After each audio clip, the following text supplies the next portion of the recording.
ముస్లింలు పవిత్ర మాసంగా ఆరాధించే రంజాన్ మాసం మరో 2 రోజుల్లో ముగియనుంది. రోజంతా ఉపవాసంతో ఉండి సాయంత్రం వేళ పండ్లను ఆరగించి ఉపవాసాన్ని విరమిస్తారు.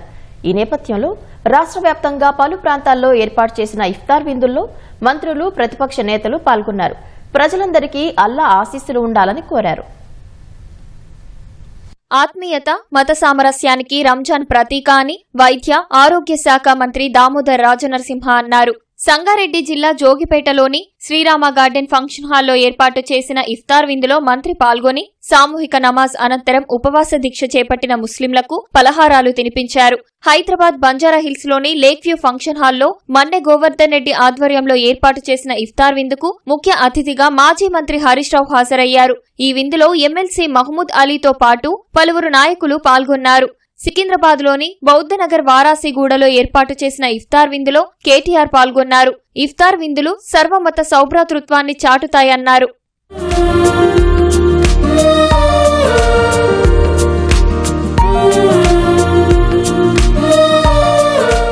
నల్గొండ క్లాక్ టవర్ కూడలిలోని మదీనా మసీదులో ఏర్పాటు చేసిన ఇఫ్తార్ విందులో రోడ్లు, భవనాల శాఖ మంత్రి కోమటిరెడ్డి వెంకటరెడ్డి పాల్గొన్నారు. ప్రతి ఒక్కరూ ఆహ్లాద వాతావరణంలో పండుగను జరుపుకోవాలని మంత్రి సూచించారు. యాదగిరిగుట్ట పట్టణంలోని యాదగిరిపల్లి ఇఫ్తార్ విందులో ప్రభుత్వ విప్, ఆలేరు ఎమ్మెల్యే బీర్ల ఐలయ్య ముఖ్య అతిథిగా పాల్గొన్నారు. సామూహిక నమాజ్ అనంతరం ఉపవాస దీక్ష చేపట్టిన ముస్లింలకు పలహారాలు తినిపించి ఉపవాస దీక్ష విరమింపజేశారు. ఖమ్మంలోని సీక్వెల్ వేడుకల మందిరంలో ఏర్పాటు చేసిన ఇఫ్తార్ విందులో మంత్రి తుమ్మల నాగేశ్వరరావు పాల్గొన్నారు.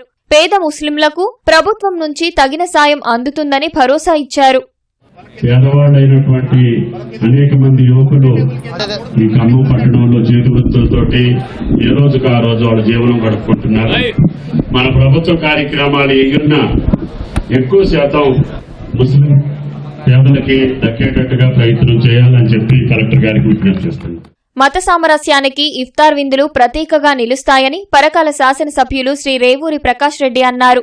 రంజాన్ మాసాన్ని పురస్కరించుకొని నిర్వహించిన ఇఫ్తార్ విందులో ఎమ్మెల్యే పాల్గొన్నారు. ప్రజలందరికీ అల్లా ఆశీస్సులు ఉండాలని కోరారు.